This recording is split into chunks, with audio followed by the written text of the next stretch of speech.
Yes, sir. Yes, sir. That was Becky searching for you right here on WindyCityUnderground.com, home of the J.R. Bang Morning Show. You're inside the Mind of Med.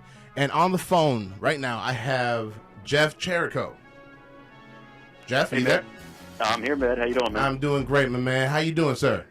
Doing real well. Excellent. Thanks for calling. No problem, man. Jeff Chirico is an investigative reporter for CBS Atlanta, and he broke a story about what's kind of going on in the music industry, and I don't think it's just in Atlanta, but I think it's everywhere. But you specifically got into this one regarding Polo the Don, Young Jeezy, and Jazzy Faye. Can you talk about how this got going and who called who and how did you get involved in all this?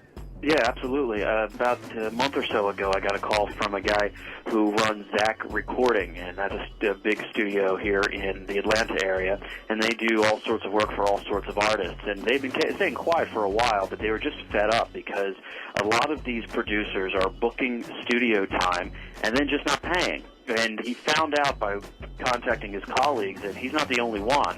And in what we found, there's at least about a half dozen to a dozen studios here in Atlanta that are getting stiffed by some of these big producers who are coming in, booking the time, using their services, and just not paying the invoices, leaving these radio engineers out tens of thousands of dollars.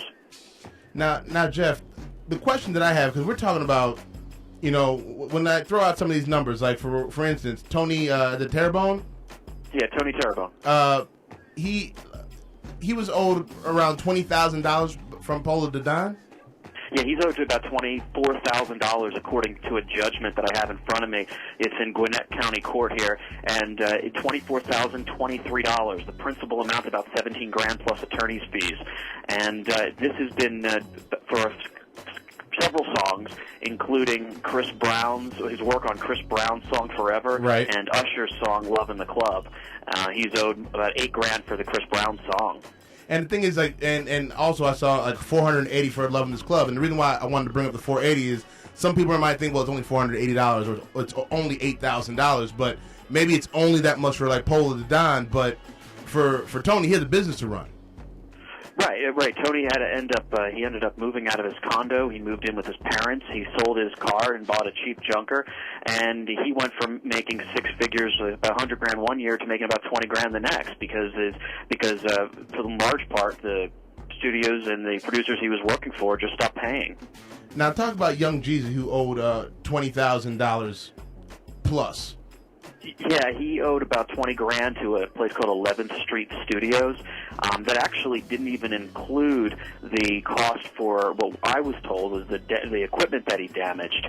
Supposedly, wow, the studio owner there just kind of let that go as a one-time courtesy. Supposedly, there were some woofers that were damaged and some carpets that was damaged. But in any case, the service fees were about $20,000, and he went months now without getting paid. So we went knocking on doors at his apartment and at his manager's apartment, and the next day, Studio 11 got the $20,000 payment. Now, what I wanted to ask about that, because I saw it in the piece that you did on, which can be seen on CBSAtlanta.com. What's the website? CBSAtlanta.com. The piece I saw you actually went with cameras into these offices.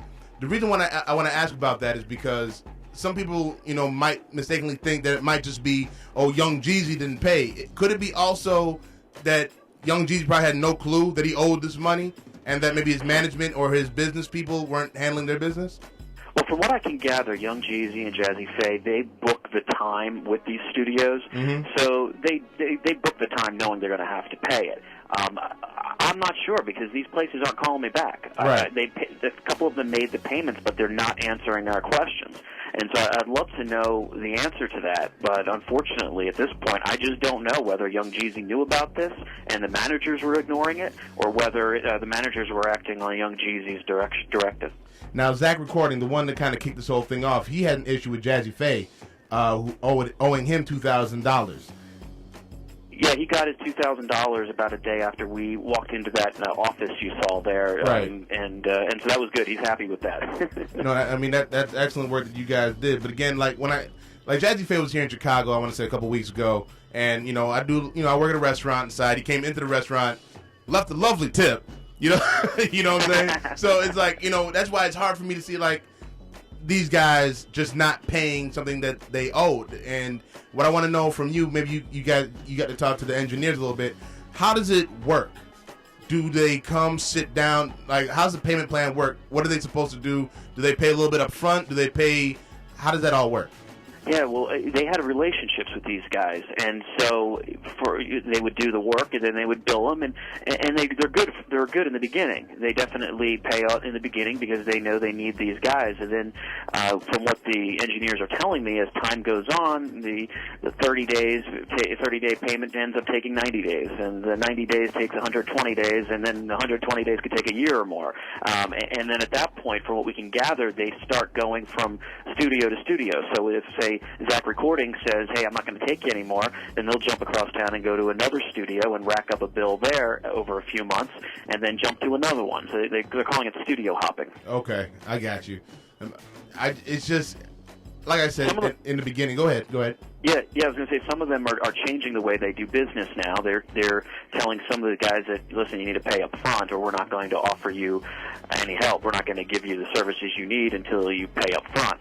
And that's not always the easiest thing to do, and you probably aren't going to get all of the big names who are used to paying a month or two later. Right. And I just want to say again, man, great job. And for everybody out there, please go out, check out cbsatlanta.com, check out Jeff's piece on this money issue, which again I say that I know goes on everywhere, has to go on everywhere, because as an engineer, you're happy at first to get these big name people into your studios, and then all of a sudden you need to get your bills paid, and they're not paying their bills.